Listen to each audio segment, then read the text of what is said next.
to choose the what has to happen with their children. No doubt. So that is a very important situation. They're trying to say that if our kids have a problem in school, they should go to the nurse, they should go to everyone else other than the parents. And that is political. And so we need to take politics away from school and let the parents take over the rights for the kids. And we are not standing back. We're going to continue to fight for our rights, for the parents' rights, and for our kids. Maggie, that is our constitutional right. Are you running for office? You sound great. No, I'm not, but I'm running for my kids and my grandkids. There you go. You know what, Maggie? I love what you said.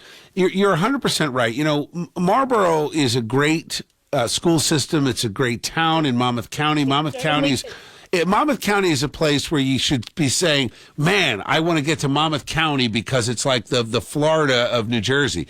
Unfortunately, it's not. And, you know, when I look around and spending time in Monmouth and Ocean County, I love, and I think Ocean County is right now got the lead in terms of quality of life based on where there's been a pushback against some of this ridiculous stuff in the schools.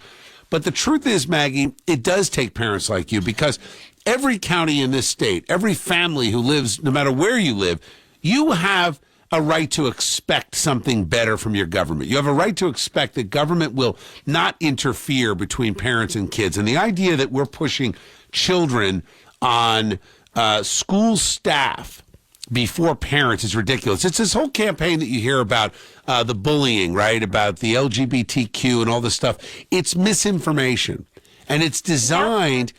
Now they have tags where that's they right. tell you to go and scan a code, and then they tell you what toys you can push up your anus. That is not the right thing to teach our children. And I'm not Maggie, as radical as what you said is, it's real. It's happening. You're literally learning about sex toys. It's disgusting. And that's why I say this whole push to act like, you know, the LGBT kids are the subject of bullying. What that is designed is to convince you that there is a new victim class, and 99.9% of it is complete garbage. The reality it's an agenda that they're pushing. They're literally recruiting these kids and convincing otherwise confused kids that they should reject their parents, they should reject their gender, they should reject their natural instincts. Like it's very wrong-headed, and it's all by design. It's a very radical agenda. You're not wrong at all.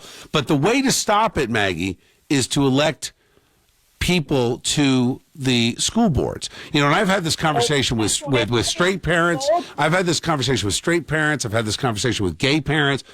Gay parents and straight parents alike will say, we're not going to sexualize our children at 3rd, 4th, and 5th grade.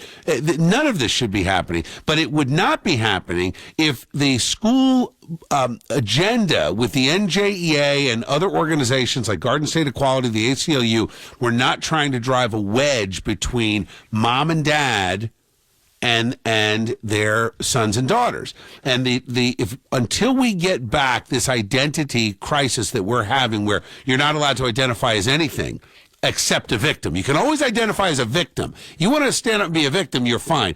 Until we get that back in conversation, we're never going to be able to find the solution. So my advice to everyone is get involved in your local school board. Don't be afraid of being called a bigot. You're not a bigot because you oppose the sexualization of children. You're not a bigot to recognize that the alphabet soup lifestyle is not running rampant among 3rd, 4th, and 5th graders. It is an active recruiting effort being perpetrated by people with a political interest in making your kids feel like a victim and separating them from you. That is what's going on. It's obvious to anybody paying attention, and we got to get it back. You know, we can't have we can have diversity, tolerance, all these things, but we cannot have a government that functions at the behest of